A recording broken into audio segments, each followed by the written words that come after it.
Alrighty, everybody, welcome back to another live stream here on the channel. Hopefully everyone is having a fantastic Monday so far. Oh my goodness, that must be difficult. I hope you're having a great Monday. It's Monday. It's pretty hard to have a good Monday, but I hope you're having a good Monday so far. Let's see, we have in the chat, we have Phoenix, Kevin, as well as Sam. Lucy, also Lucy, thank you for the $1 donation. That's greatly appreciated. Glad to have you in here. Let's see who else we have in here. Proxy, Caden, Ponderosa, Brian, Severe Storm, and everyone else who's in here. If I may have forgotten to welcome you, or if you may just be watching and not chatting. Marcus, glad to see you in here as well. And yeah, let's go ahead and dive right on into this. If I can find the right scene, I might have to adjust my mic. I moved my mic around, and I don't know if I have it at the right spot again. Yeah, that seems about right. Seems about right. It's May 12th already. We are almost in the middle of May. I kind of consider this the middle of May, to be honest with you. But we're only like 2 or 3 days away from the dead middle of May. We do actually have an active tornado warning here in North Carolina. This is actually an area I'm slightly familiar with. I've been up here in Rocky Mount and Roanoke Rapids before. I actually took this interstate I-95 last year for a storm chase in this area. And just northeast of Rocky Mount, that's a little miniature tornado alley right there in NC. That was struck by, I believe, 2 EF2s in like the last 3 years or so. They've been hit at least 2 to 3 times by tornadoes in the last few years. Thankfully, this one's going to stay to their northeast. It would not shock me if this actually did drop a tornado northeast of Rocky Mount. The couplet actually got pretty tight here for a scan or two, so I wouldn't be shocked if this actually managed to drop a quick tornado in between radar scans here south of Halifax, northeast of Rocky Mount, North Carolina. So that's an active tornado warning there. We do have the opportunity for a couple tornadoes today. Take a look at our SPC outlooks for this week. Today's risk, we have a marginal risk for severe weather. Really don't know why they didn't expand that marginal up more into the Piedmont Triad. On Twitter, I originally had the risk for tornadoes into the Piedmont Triad, but then this morning I took it away because they didn't add the marginal. It looks like I should have kept that risk because we do have a tornado warning right there in kind of northeastern North Carolina there. But the main tornado risk for today, that's actually not even in a 2%. The main risk should be back out in South Carolina and Georgia. We've had quite a few rotating thunderstorms out there. I haven't seen any of them produce tornadoes or any very strong areas of rotation.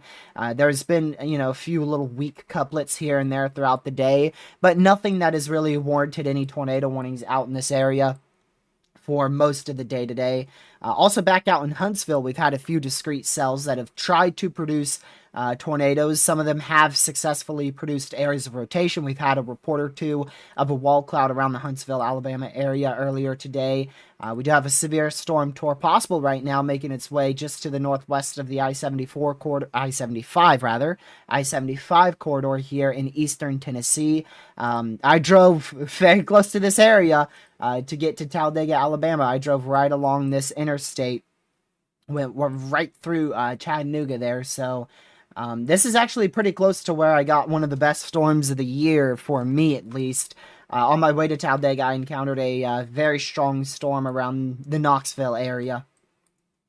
So, yeah, really main issue today, isolated damaging winds and a very low tornado risk. Tomorrow should be much of the same. I do think we could see a marginal risk for severe weather out here in Virginia, North Carolina, and South Carolina. There is the possibility I chase. Whether or not they go marginal or not, it doesn't matter to me. It matters about the setup. So whether they go marginal or not, that's not really going to be a choice or a deciding factor for if I chase. It's just going to be the overall setup for tomorrow. Right now, tomorrow doesn't look half bad. If I do chase, it's probably going to be locally. It's probably going to be around my area or just to my south, where we have the maximum instability of about 2,000 tomorrow. So I'll keep an eye on tomorrow for a last second chase. Like I said, if they go marginal, cool. That will just increase my my confidence in what I think will happen tomorrow. If they don't go marginal, I may just chase anyways. But I do think we could see a brief spin up in Virginia or North Carolina for tomorrow. Day 3, what is that? Wednesday? Is that Wednesday? I think that's Wednesday. We have a slight risk for severe weather. Yes, that is Wednesday, slight risk for severe weather from the Storm Prediction Center, all the way out here in North Dakota, South Dakota, and Nebraska. So this is your high plains insanity here, very, very far up there in the plains, very high plains setup for severe weather up here. I think the main issue is going to be damaging winds with this threat. I think damaging winds and isolated large hail will be the biggest threat with this likely messy cluster as it moves through most of this marginal and slight risk area. As we get closer, we'll be able to figure out how much, if any, of a tornado threat may develop. Ingredients are not very favorable. If we do get a tornado out of this day, it would be along the triple point, wherever that low pressure sets up. Right now, that looks to be over Peary, where we'd have a low pressure here, your cold front stretching down here, and then a warm front going up to the north. Wherever that sets up will be the greatest threat for a brief spin-up tornado. I don't see much of a tornado threat developing there on Wednesday. Going on into Thursday, we do have a slight risk for severe weather by the Storm Prediction Center here. A very large slight risk for severe weather. If you tune into the live stream on Saturday, you'll actually notice that this has been pushed just the tiniest bit more east. Just a little bit more east. Confidence in a severe threat really hasn't trended anywhere. We're still at the same uncertainties that we were at 2 days ago today. There's still a lot of uncertainties on what may unfold on this day. Right now, in my opinion, it looks like a mixed mode. It looks like we could see an MCS on the northern side with potentially a strong tornado threat in Illinois and Indiana, and that line being in Wisconsin, Illinois, into Michigan. So I think a mixed, messy, clustery mode will be possible on Thursday. It doesn't look like your big time outbreak setup for the moment. We'll see which way things trend, but right now it looks like your lower level jet is going to arrive too late, and thus we may not see a great lower level response. Now we'll see what happens. I do think we could see a strong tornado threat on this day, but how notable is a big question mark. We'll see which way things go. Then on Friday, a very weird risk by the Storm Prediction Center here. This risk just looks a little funny to me. They literally just cut it off right along the Tennessee, Mississippi, Alabama border there. A lot of uncertainty revolving this. The GFS shows like 3 different MCSs developing. It has one in like Illinois, it has one in like Arkansas, and then it has one in Virginia and North Carolina. So I don't know what's going to happen on this day. What I do know is that this slight risk is going to be expanded. We will not have this small of a slight risk by the day one outlook on Friday. I imagine this slight risk is probably going to go all the way up into Illinois, Indiana, maybe back down into the mid-Atlantic, and then probably back out into Texas and Oklahoma. That is the entire area I'm keeping an eye on for the potential of severe weather on Friday. We'll see which way things trend, but right now, Friday looks like a big day. Friday may be the biggest day out of these 3-4 days of severe weather we get over the next coming days here in the U.S., so I would keep a very big eye on Friday's threat. Friday definitely has significantly better ingredients on Friday compared to Thursday's event. But the big uncertainty with Friday is capping. Will capping be an issue, and will capping prevent thunderstorms from firing? The newest GFS says absolutely not, and it has a huge open warm sector of 2,000 to 4,000 instability from Oklahoma, Texas, all the way back up into Pennsylvania. So we'll see which way things trend. Right now, it looks like models are probably trending the way that would favor severe weather on Friday. So we'll need to monitor that. Saturday, no outlook has been issued by the Storm Prediction Center at this point. Saturday is a toss-up day. I really don't know what's going to happen on Saturday. There's going to be two different areas to watch. There's going to be a shortwave that likely progresses through the U.S., the western side of the U.S. on Saturday. That's probably going to warrant a slight risk for severe weather somewhere in this area on Saturday, May 17th there, and then the mid-Atlantic will be under the gun both on Friday and on Saturday as well for the potential of all hazards, so we'll keep an eye on that. I think Saturday's main threat may end up being Oklahoma and Texas, but again, capping has prevented them from highlighting any 15% chances for severe weather on this outlook cycle. And then beyond that, things become very fuzzy. Beyond Saturday, things become extremely fuzzy. There's a lot of uncertainty revolving around what may be a significant severe weather threat to potentially develop in the central and southern plains on Monday and or Tuesday next week. That would set it right around the May 19th and 20th time frame. A lot of uncertainty on that, but it looks like we are going to be dealing with another significant severe threat after Thursday, Friday, and Saturday's all said and done. We'll move right on into Monday and Tuesday, potentially being a big-time severe threat out there in the southern and central plains. Still a tornado warning active out here. Just going to keep an eye on that. Let's see if it strengthens at all. Looks pretty broad and weak to me. But there's a damage report. Possible tornado damage. I told you. It would not shock me if that produced a tornado in between radar scans, and there you go. So potential tornado damage there in Tarboro, North Carolina. I'm going to go ahead and let Lucky know about that. Give me a moment.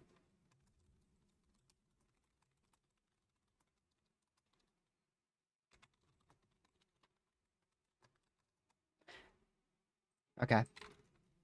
All right, let's go ahead and dive on into some model runs. I got to move this mic. My goodness. It's a little bit in my way. There we go. much better. Now I can see my monitor a lot easier. Let's go ahead and switch on over to this. Perfect. That's what I wanted to do. Nice, easy transition there. All right. Are we good? Yep. Alrighty, so let's take a look at the GFS. Now my mic feels too far. So let's take a look at the new GFS here. And let's just pull this out. So this is our reason for tornadic activity today and tomorrow out here in the Carolinas. A very weak, sharply negatively tilted trough ejection out there, centered mainly over Tennessee and Mississippi. And then as we progress into tomorrow, that's going to slowly move off to the east-northeast, and this will become the main story in the U.S. You have a very large positively tilted trough with a strong subtropical jet stream thanks to the eastern Pacific here. This could deliver a very low-end severe threat for tomorrow, possibly in western Texas, but it looks like no model runs at this point are initiating that threat, so the SPC doesn't have any outlooks for western Texas for tomorrow. They're quite confident capping is going to keep keep this all from firing. I might have said Western Texas. I meant Eastern Texas. Yeah, you can see this capping. It's pretty strong. You know, you're looking at negative 90 to negative 200 along this area. That's why they don't have anything outlined there. I think capping is going to win for tomorrow's threat, so no outlook from the SPC there. Then on Wednesday, you'll see a tiny little upper level low here. Actually, you can't see it because of the second screen, but there you go. A little upper level low develops out here in Montana, and then a surface low develops later in the day somewhere in South Dakota or Nebraska. And that's what's going to give us our low-wind threat for severe storms on Wednesday. You can see this little area of jet stream right in here. That's going to be really, I think the motion of these storms are probably going to be northeast. So we'll keep an eye on Wednesday, but I see it being mainly damaging winds, not much of a tornado threat. And like I said, Tuesday, I think Tuesday's going to hold on the capping. So no severe weather expected tomorrow. Maybe a marginal in Virginia, North Carolina for a brief tornado, but outside of that, nothing else. Then going on into Thursday, all that stuff congeals up into one strong jet stream. And you know what? Right off the bat, holy moly, this looks completely different. This is completely different than when I looked at it this morning. Look at that difference. Gracious day. Big time uptrend on the GFS here. A lot faster of a trough. That would definitely overlap with probably the evening hours. And yeah, look at that. Thus, you get discrete initiation right on the dry line here. Well, that is something. So that would greatly increase our all hazards threat as portrayed there by Supercell Composite and just the overall GFS here. So yeah, I mean, that would be an issue. If our trough actually is that fast, like the new GFS says. And then look at that, you get a lower level jet kick into the overnight hours too, where your LLJ goes from about 25, 30 knots up to potentially isolated 40 to 50 knots, especially in southern Illinois, southern Indiana on Thursday. So definitely a little bit of a change on the GFS here. Wow, and you know what I also notice here? It shows a MCS potential derecho. Potentially a derecho developing in South Dakota and Iowa and moving up into Wisconsin. Look at that. A very fast-moving MCS. Very large MCS, too. A very, very large MCS tracking across much of this area on Thursday. And then it has that discrete, strong tornado threat with the limited amount of forcing back out to the south. So that is definitely a new trend. Does the NAM have that? Oh, yeah. You bet the NAM has it. Oh, gracious day.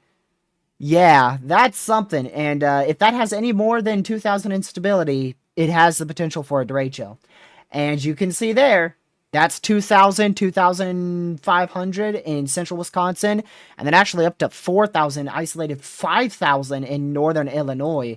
So, yeah, it looks like widespread significant damaging winds may be an issue. Do they mention that, like a long-tracked MCS at all? There's no way they'd say derecho this far out. They would say like long-tracked MCS or something.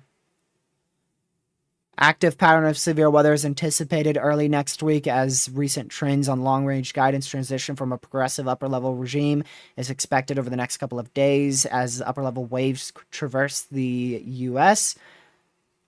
Blah, blah, blah, blah, blah. I just want to see if you guys mention widespread severe weather event is possible on Thursday. Some discrepancies and limited confidence and more robust corridors of severe weather. Strong capping over the Ohio Valley and a faster progression of the trough, which is likely a biased. So they're very careful with that on their wording. Let's see if the Euro has that too. So that's where your 500 millibar is on the GFS at 18Z. Wow, the Euro is significantly even more potent. Look at that. Yeah, so that's even crazier. Dude. Some kicking uptrends on the model runs today that I was just not aware of at all.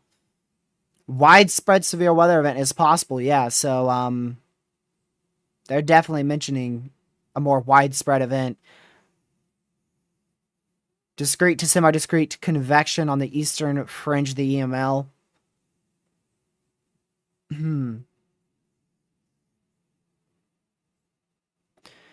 Yeah, so makes sense why they have that 15% all the way into central Wisconsin. I wouldn't be shocked if they push that a little bit more north. What they mentioned with the GFS is the GFS typically has a progression bias. It's typically a lot faster. So if we do get like a big time line of damaging winds on Thursday, there ain't no way it's beginning way out here in Nebraska. It would likely begin what the where the Euro is saying, and where the NAM is saying, closer to like central Wisconsin. That's where the NAM and the Euro both have it firing. So the GFS likely way too fast with that trough ejection. And thus it fires it significantly earlier, especially on the 18Z model run. So we'll need to keep an eye on that. This could be two very different modes for severe weather. We could have an MCS derecho in Wisconsin and northern Illinois, and then a very potent, strong tornado threat in eastern, southern Illinois, and a good chunk of Indiana, depending on the capping. That's where the uncertainty is the highest at this point. Uncertainty in the capping, which they say is a limiting confidence of severe weather potential.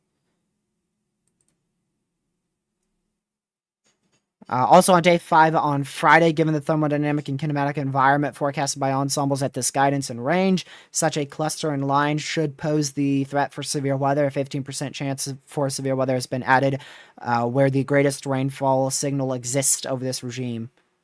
Further refinements are expected to the forecast. Yeah, we'll need to keep an eye even closer on Thursday. Thursday kind of snuck up on me. Even though it was a 15%, yesterday it didn't look this good at all.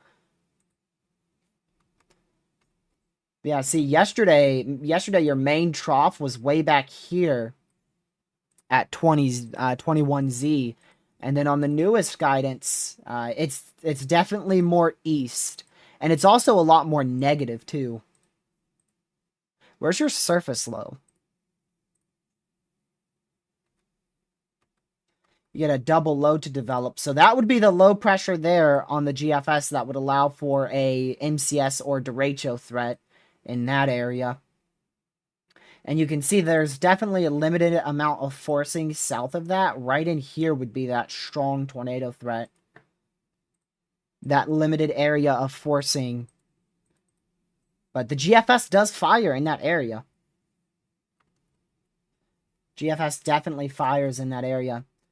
And then on Friday, oh man, it's difficult to tell what the heck is happening on Friday. Oh, yeah, we just get a cheese. Just get a huge MCS to form out here. Huge MCS to form. This looks like a lot of damaging winds. The main strong tornado threat would probably be on Thursday if we can get storms to fire when that cap lifts right out here. Or more of in like this area on Thursday. Both of these days, Cape looks to be up into the 4,000 range. Potentially isolated up to 5,000. Especially on Friday. Look at that. Dude, and let me guess, most of that is mid to upper 60 dew points, right? Look at that, 73, 74 dew points. Gracious. That's insane. And it's all subtle forcing too, but the question is it too subtle? Is the forcing too subtle? You can see your lower level jet really gets ripping after about 5 p.m. Eastern. Yeah, so both of these days look pretty good for severe weather. I feel like Friday is probably going to be less of a strong tornado threat because there's such little forcing. I don't think we're going to see much open warm sector semi-discrete development. So if things develop in like this area here, That's your open warm sector. If we overlap that with the limited LLJ that we have, that would put the greatest strong tornado threat like right in this area. I mean, the GFS does develop some discrete convection on Friday, but it's so far out. It's a long shot mentioning that. And then Saturday is just yeah, I mean, things fire all over the place on Saturday. Saturday is fully up in the air. Saturday is fully up in the air. Because we have such a large area of instability on Saturday and such low confidence in capping eroding, at this point at least. Saturday is just going to be completely up in the air.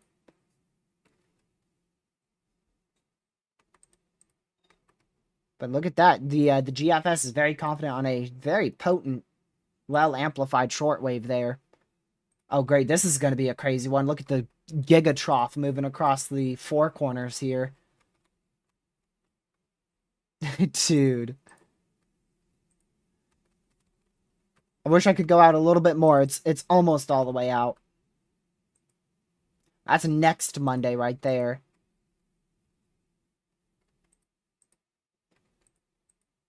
Look at that. Based off on that trough, this doesn't look like a very significant severe threat, but it looks like, oh my word, a very widespread one, that's for sure. A very widespread one. Yeah, look at all that. A very widespread area for severe weather, but not necessarily significant. At least on the GFS, not necessarily significant. Now, the Euro is a completely different story. The Euro is a crazy, completely different story there. And the Canadian model run agrees more with the GFS. So we'll see. You can see all the uncertainty there for next Wednesday and rather next Monday and Tuesday. So the main day I'm going to focus on is definitely Thursday at the moment. And then, of course, we'll also keep in mind with Friday. But Thursday, that's the closest one that we, the closest main severe threat that we have. Look at a quick cam model up here for South Dakota, North Dakota, into northern Nebraska. And you can see most of this just fires very sloppy, very messy, and the environment is not very favorable for tornadoes. Could get a spin-up tornado or two, especially if anything can fire along that triple point. But the NAM definitely portrays a very big slop on Wednesday. So we'll keep an eye on Wednesday just in case, see if that uptrends at all. But man, I'm really impressed by this line that the NAM has. The NAM is portraying a very impressive line, but one thing it doesn't do is it does not develop a strong tornado threat. So we would be looking in this area here for that strong tornado threat. Yeah, you could see that very potent open warm sector, but nothing fires, maybe due to capping? Oh, well, there isn't much of a capping, so it's just not a lot of forcing in that case. Yeah, pretty weak lower level winds, that's for sure. But man, that's a really good sounding. Weak lower level wind shear and weak lower level veering. That's your biggest issue there. Also, not a lot of 3 cape. Go back to the GFS. Let me guess, the next frame, the trough strengthened. Yeah, it definitely strengthened some on the next frame.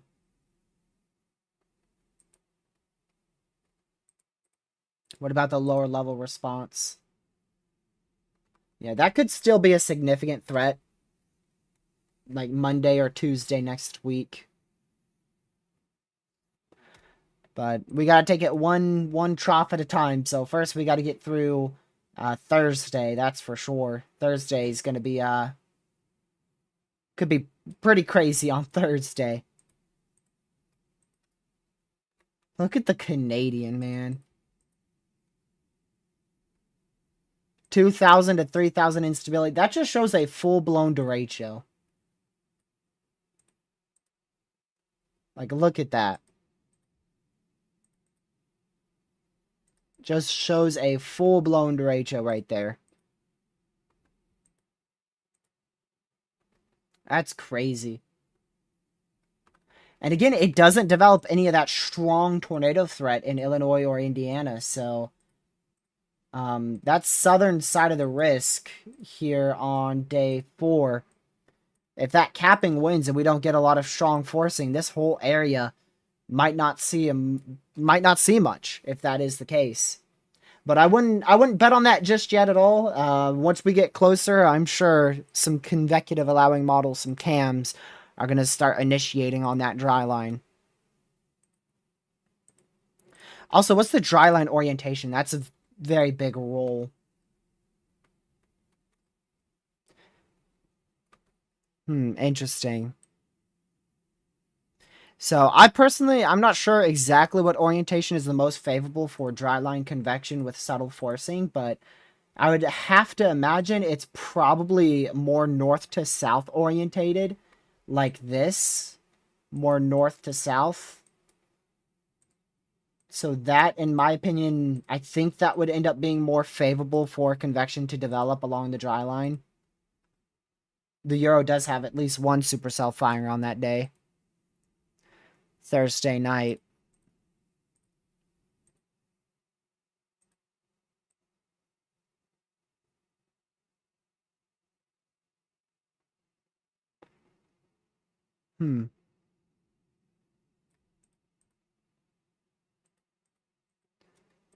Checking out some other things here for that MCS threat in Wisconsin.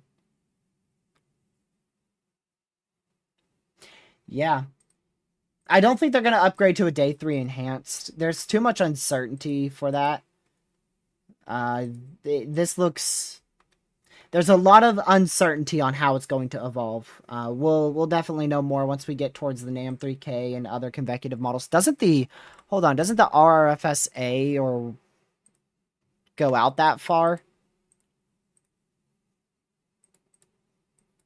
Man, why did 18Z only go 57 frames out?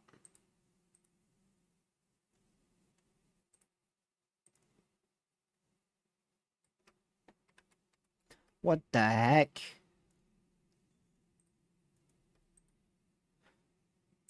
Okay, the RRFSA is just dead wrong.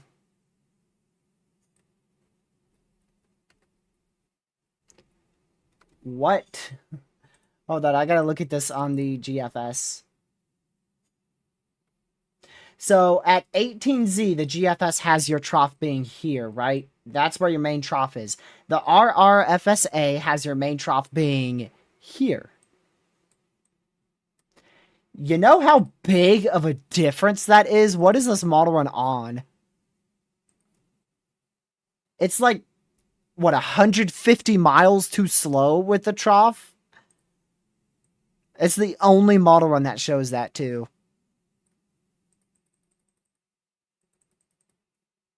What is it doing? Just throw that model run in the trash, really, like... It nailed one event, and then Twitter started freaking out that it would be, like, the best model run ever, and ever since then, it's been utter garbage.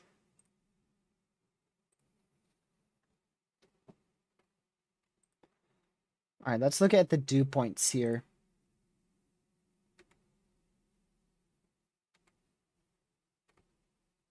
Yeah, so you can see your main cold front is back here, and then your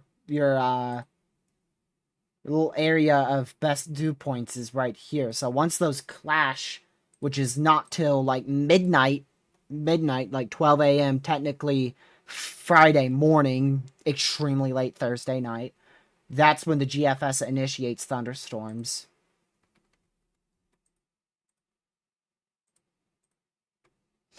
Curious on why the NAM doesn't initiate. You can see that's pretty well north to south orientated there. It's not like this. If it was like this, northeast to southwest, I'd be like, okay, I see why that didn't initiate, but this is pretty nice north to south orientation for a dry line cold front there. Maybe just like not enough backing or something. Lower level lapse rates are plentiful. I'd see.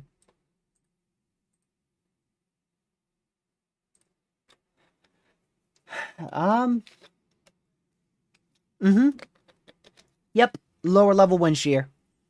Not enough lower level backing. That's exactly what it is.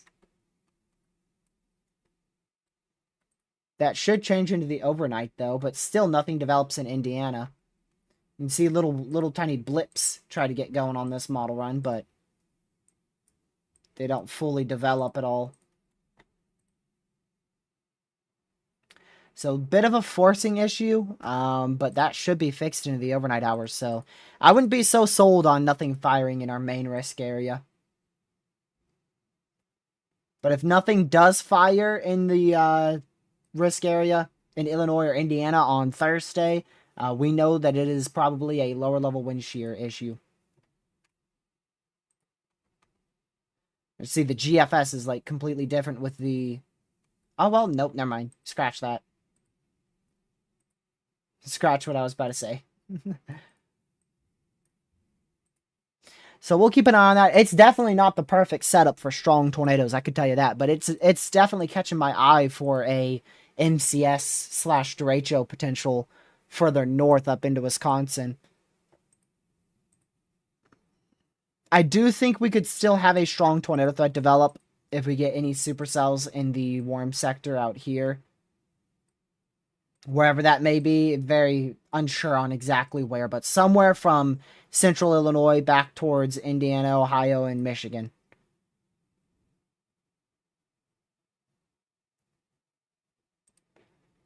So we will keep an eye on it. Definitely quite a few different scenarios, but pretty much all of them have at least a MCS. Some are definitely more close to a derecho, like the NAM model and the GFS model, but just something we're going to have to watch very, very closely over the next few days. Then after that, I want to see the 18Z GFS. What does that do here? We're definitely in the stretch for a very active severe weather threat here. Very active severe weather stretch over the next 2 weeks, at least the next 2 weeks. I mean, gracious day. Thank goodness for capping, that's for sure. Because that supercell composite is insane. Very insane. It really spikes up on the 15th, which I think that's Thursday, if I remember right, which it's pretty rare I do. Yeah, the 15th. The 15th, 16th, 17th, 18th, 19th, 20th, 22nd. Those are all signals for severe weather on this. When is that secondary big trough? That's the 20th. There's definitely a few on that.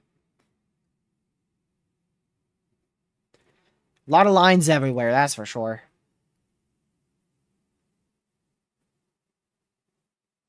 Yeah, right now there's too many moving parts and too many things that are changing too frequently, Catman. That's why we really just have to try to take it one day at a time. Still want to look, a little bit in the future, so that way, you can be aware of upcoming severe threats. But in specifics, you really don't want to look further out than 2, maybe 3 days. It's very, very difficult, especially when you hit very active stretches of severe weather like we're hitting now. That's crazy. That's Friday. Oh, there you go. Let me find the right one. Look at that for Monday, May 19th. Big timing issue on that, too.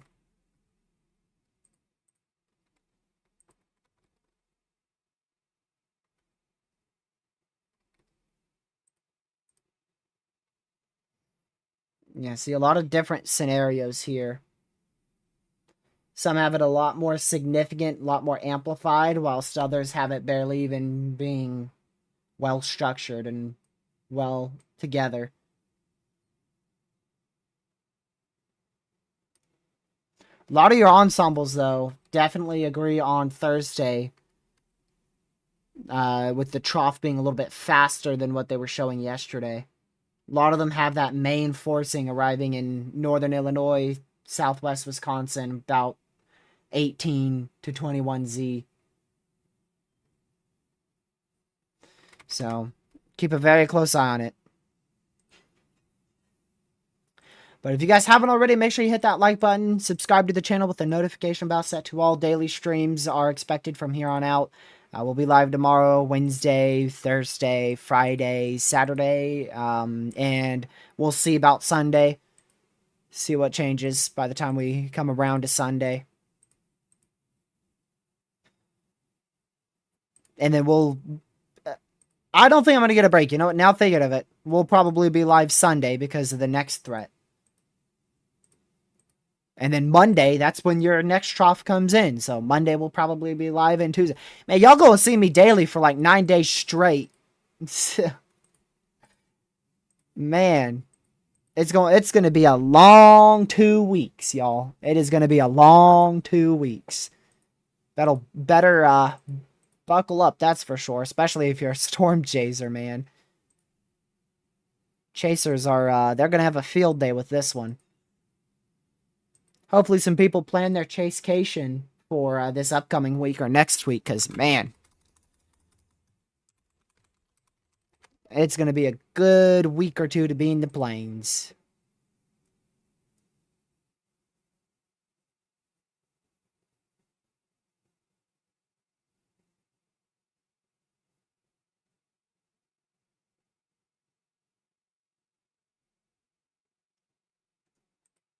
Wonder if Connor's going to end up chasing Wednesday. He already plans to chase on Thursday.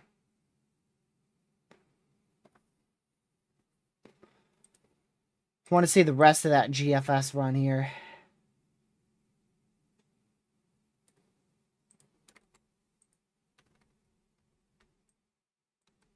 Yeah. Just buckle in, man. Buckle in. Look at this run. Tomorrow we get a break, thankfully, due to capping, but I'm liking that. I like that. Over there, Central NC, South Central Virginia. I wouldn't mind. Wednesday, severe weather. Thursday, severe weather. Friday, Saturday, Sunday, Monday, Tuesday, Wednesday, Thursday. We're not going to get a break, man. We are not going to get a break. If you live in this area, you need to be keeping an eye on the chance for severe weather. If you're anywhere in this area. Because it looks like that whole area is going to have the opportunity for at least some severe weather over the next 2 weeks.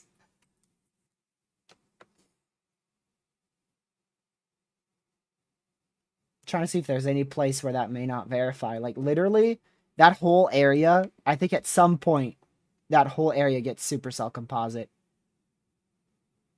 The only questionable area would be into, like, Montana and Wyoming.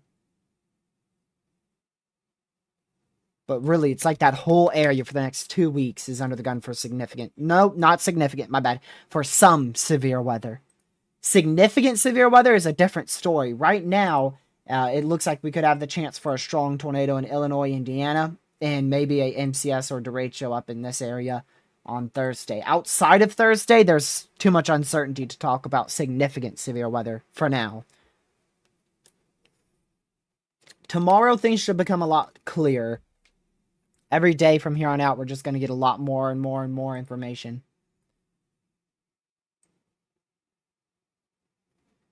But a lot of these do look like they could have the chance for some significant severe weather. If you don't know what significant severe weather is, let me define that for you. So significant severe weather, when I refer to it, is 70-mile-per-hour winds or greater, 2.75-inch hail or greater, and or could be any of these, a strong tornado threat. That is significant severe weather, in my opinion. 1.75 inch hail. I think I said 2.75. 70-mile-an-hour winds, 1.75 inch hail, and a strong tornado. Those are all significant hazards. So if any of those hazards are possible on any of these days, I consider it the threat for significant severe weather. And I think a lot of these days are going to have at least that chance. The strong tornado threat is the biggest uncertainty for sure. That's very, very difficult for me to figure out here. Thursday, right now, Thursday is the day that I would be looking for the greatest strong tornado threat, like I said, over Illinois, Indiana. Somewhere in that state, somewhere in those two states. And then outside of that, Friday, it's just, I can't tell.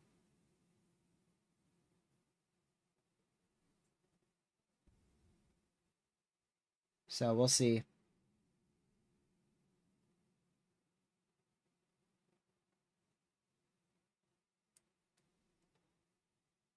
How about people wait? See, these projections have been very wrong the last times these, quote, big weather events were supposed to break out. April 2nd, forecasted 7 days in advance. What was the other one? March 14th and 15th, forecasted 9 days in advance. What else do we have? April 28th, which that busted because of lack of lower level forcing and the trough not being well placed, but that was forecasted 7 days out. So you can look and easily forecast these things 5 to 8 days out. Matter of fact, the SPC has already highlighted a risk, so I'm going to talk about it, and if the SPC highlights the risk, I'm definitely going to talk about it. So guidance is not going to be dead right, that's for sure, but they model runs definitely give you a very good idea of what could happen in the future. The biggest thing when looking at weather models is look for consistencies between models. That's why in this stream you saw me look at the GFS, the Euro, and the Canadian, and I also looked at multiple GFS runs because I was looking for consistencies between all those runs. You don't want to just look at one deterministic run that will literally change in 6 hours and then call it quits. The SPC doesn't do that. The SPC looks through hundreds of different runs before they issue their outlooks every day.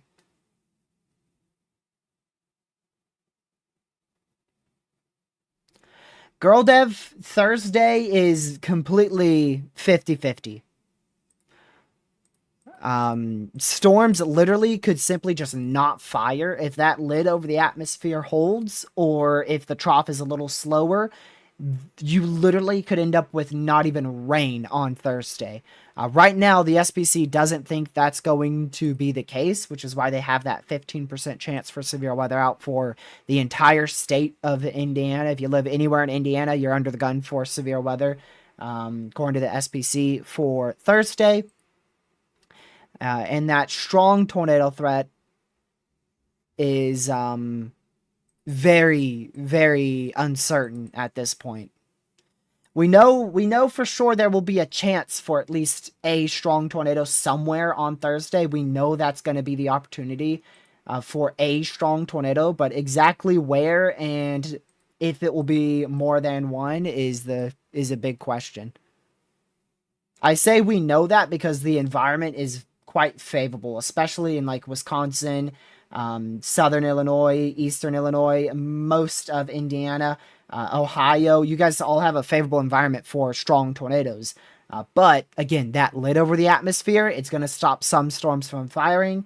The forcing being displaced off to the north, it may stop a lot of other storms from firing. So there's a lot of uncertainties we need to work out. But I can nearly guarantee you by the time we get to day one, we will be talking about the threat for a strong tornado.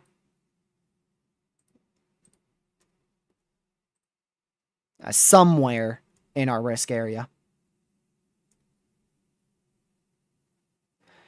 Even just looking at the SPC, I mean, they literally say discrete to semi-discrete convection is possible by the late afternoon, and a widespread severe weather event is possible. That's not like low end wording from the SPC. That is quite up there in wording for the SPC on their day 4 outlook.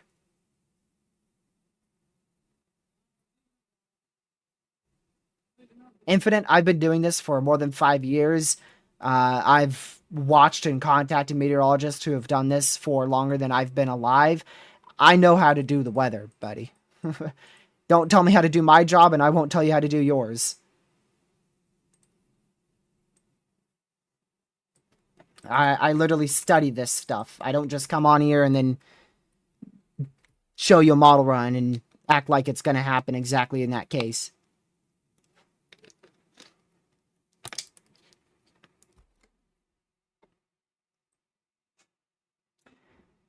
But yeah, you can see all this defluence aloft. So there's plenty of a void in the atmosphere, which you would think that allows for a lot of forcing, but just that main low is very displaced. That's the biggest thing. That surface low, that's where a lot of your forcing is. That surface low with the cold front trailing behind it to the south and southwest. You can see your surface low is way up here. And you do have a secondary surface low in Minnesota going into Wisconsin. And so that's where your strongest forcing is here. Right at that surface low is especially where it's the strongest.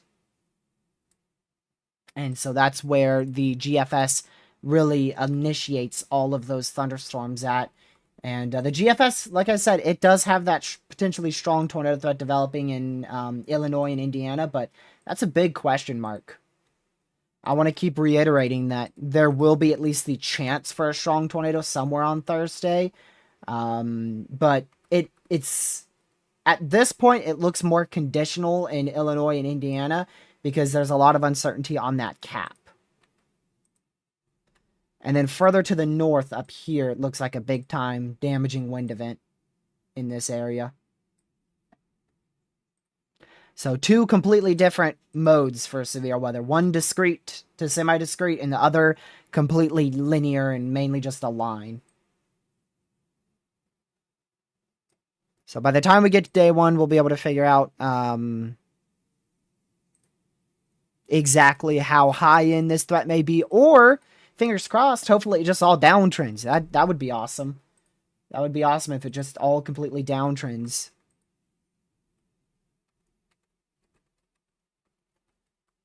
But this unfortunately, this storm system, it's not just going to go away. Now, every now and then, there's definitely the instance where you could end up getting the severe threat that just completely downtrends day of, like everything just falls apart with storm mode or the capping's too strong or something like that. It's happened before, so that's always a possibility.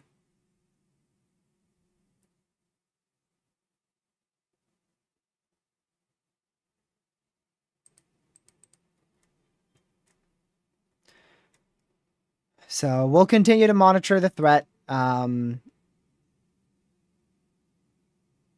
we'll keep an eye on it.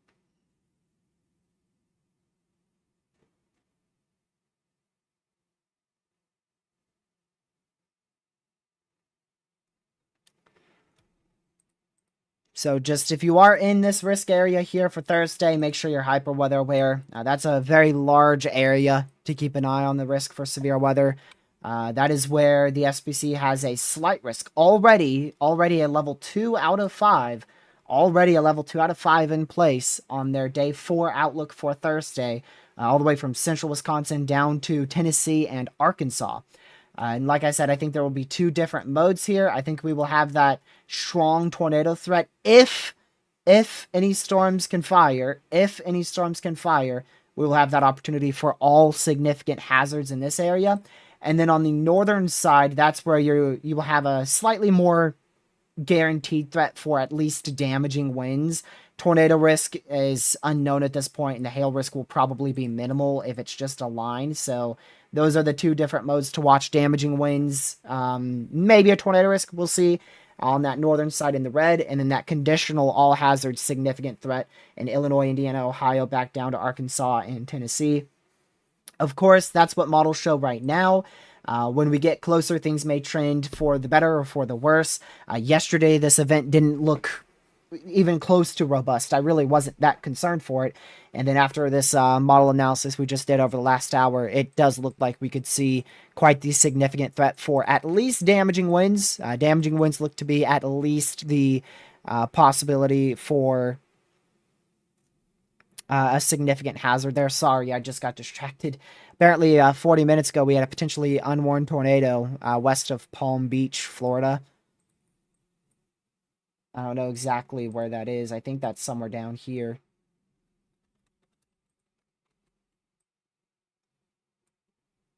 I'll have to look at that on Radar Archive after the stream.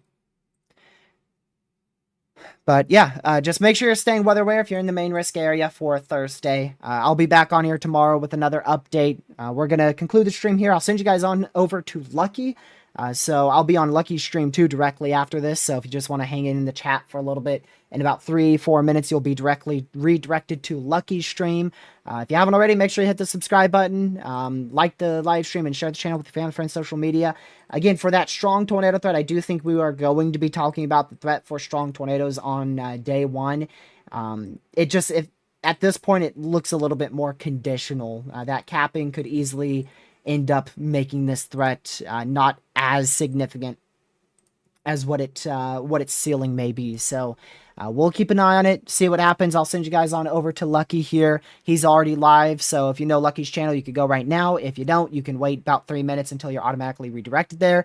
I appreciate all you guys for tuning in. Mods from On Chat. I'll catch you guys tomorrow at 6 p.m. Eastern Time. Thank you so much for tuning in, and hope you guys have a great rest of your Monday night. Stay safe, watch severe weather, and I'll catch you guys in the next one. Goodbye.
Stay safe, and I'll see you guys in the next one. Have a great rest of your Monday night. Good.